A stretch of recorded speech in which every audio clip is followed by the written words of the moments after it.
नमस्कार फ्रेंड्स, मैं डॉक्टर अमित कुमार दुबे और आपका स्वागत करता हूं हमारे चैनल जिसका नाम है डॉक्टर अमित के दुबे के नाम से।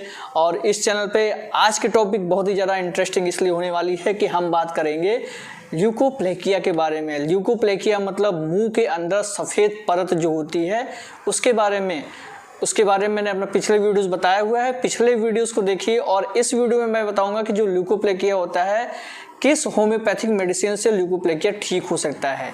ल्यूकोप्लेकिया कई प्रकार के होते हैं और ल्यूकोप्लेकिया को कैसे पहचानेंगे, ये सारी चीज़ें इस वीडियो में मैं कवर करूंगा। तो आइए वीडियो शुरू करते हैं। जो ल्यूकोप्लेकिया होता है, ल्यूको का मतलब सफ़ेद और प्लेकिया का मतलब पैचेस, परत।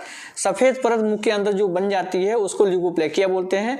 हालांकि मुंह के अंदर सफ़ेद परत कई और प्रकार की भी होती है, जैसे कि ओरल कैंडिडियासिस में भी सफ़ेद परत बनती है, ओरल लाइगन प्लेनेक्स में भी सफ़ेद परत बनती है, और जो ओरस म्यूकस फाइब्रोसिस होता है उसमें भी मुंह के अंदर की जो पिंक स्किन होती है वो सफ़ेद में कन्वर्ट हो जाती है।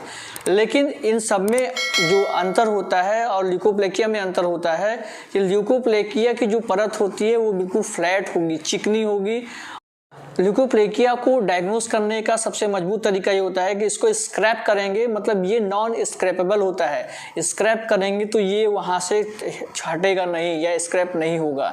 तो ल्यूकोप्लेकिया को डायग्नोस करने का सबसे बढ़िया तरीका है कि स्क्रैप करने पे ये हटता नहीं है।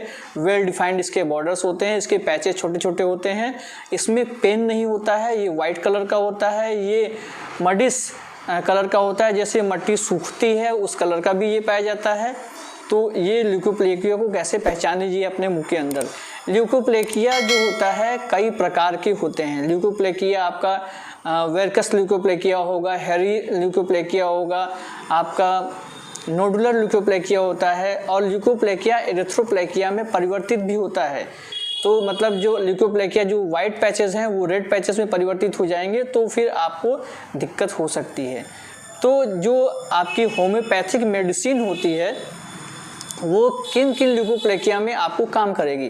तो जो होम्योपैथिक मेडिसिन होती है वो जो अगर ल्यूकोप्लेकिया जब आपका फ्लैट सरफेस पे है, एकदम चिकना है, तो आपका ल्यूकोप्लेकिया बहुत आराम से ठीक हो सकता है होम्योपैथिक मेडिसिन से। और अगर ल्यूकोप्लेकिया नोडुलर हो गया है या फिर उभार ले लिया है, इसमें स्वेलिंग आ गई है, इसमें पेन होने लगा है, या फिर आपका इरेथ्रोल्यूकोप्लेकिया हो गया है, या हेरी ल्यूकोप्लेकिया हो गया है, वेरिकस ल्यूकोप्लेकिया हो गया है, या एरिथ्रोप्लेकिया हो गया है, तो फिर आप ये याद रखिएगा कि होम्योपैथिक मेडिसिन से ये आपका ल्यूकोप्लेकिया ठीक नहीं होगा। ल्यूकोप्लेकिया को ठीक होने के लिए फिर आप अपने डायग्नोस कीजिए, अपने डॉक्टर्स के डायग्नोस कराइए, फिर उसका जो फर्दर ट्रीटमेंट वो आपको बताएंगे, उससे आप अपने ल्यूकोप्लेकिया को ठीक कर सकते हैं। तो आपका ल्यूकोप्लेकिया होता है उस साइज पे भी ये डिपेंड करेगा कि आपके होम्योपैथिक मेडिसिन से ठीक होगा कि नहीं। अगर छोटे छोटे पैचेस हैं, फ्लैट सरफेस पे है, तो फिर आपका होम्योपैथिक मेडिसिन से ठीक होगा। लेकिन ये अगर बड़े बड़े चकत्ते हो गए हैं और मड कलर का हो गया है, स्वेलिंग आ रखी है इसके अंदर, नोडुलस टाइप के हो गए हैं, तो फिर ये आपका नॉर्मल होम्योपैथिक मेडिसिन से ठीक नहीं होगा। और आपका अगर ये इरेथ्रोप्लेकिया में परिवर्तित हो गया है, चेंज हो गया है, तो भी आपका होम्योपैथिक मेडिसिन से ठीक नहीं होगा। तो आइए जानते हैं कि वो कौन कौन सी होम्योपैथिक मेडिसिन होती हैं जिससे कारण कि जिससे ल्यूकोप्लेकिया ठीक हो सकता है। ल्यूकोप्लेकिया की जो होम्योपैथिक मेडिसिन है उसमें आपका आर्सेनिक एल्बम आएगा, थूजा ओसिसी आएगा, तारक्सिकम आएगा, काली मूर आएगा, नट मूर आएगा, और जो लास्ट में होता है वो एंटीक्यूड आएगा।